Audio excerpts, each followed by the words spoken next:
Faisya, lihat, hujan turun lagi. Kenapa ya Allah bikin air hujan? Aku juga nggak tahu, Humairah. Yuk kita cari tahu. Mama, kenapa Allah menciptakan hujan? Karena hujan adalah rahmat Allah. Dia menurunkannya untuk memberi kehidupan. Tapi air hujan dari mana asalnya, Mama?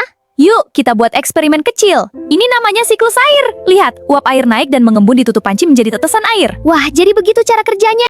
Jadi air laut menguap jadi awan, terus jadi hujan ya. Masya Allah, Allah itu maha pintar banget. Mereka membuka buku sains Islam dan menemukan ayat tentang hujan di Al-Quran. Lihat, Humairah, air sungai mengalir deras setelah hujan. Itu biar tanaman dan hewan bisa minum ya. Kalau nggak ada hujan, apa yang terjadi? Tanah jadi kering, nggak ada makanan. Iya, semuanya mati. Bayangkan dunia tanpa hujan selama setahun. Jadi hujan itu biar kita bisa hidup ya Allah. Dan biar kita bersyukur karena air itu karunia. Rasulullah mengajarkan doa saat hujan turun loh. Allahumma syaiban nafi'ah. Ya Allah, turunkan hujan yang bermanfaat. Yuk kita bantu petani menampung air hujan buat siram sayur. Iya, biar nggak mubazir airnya.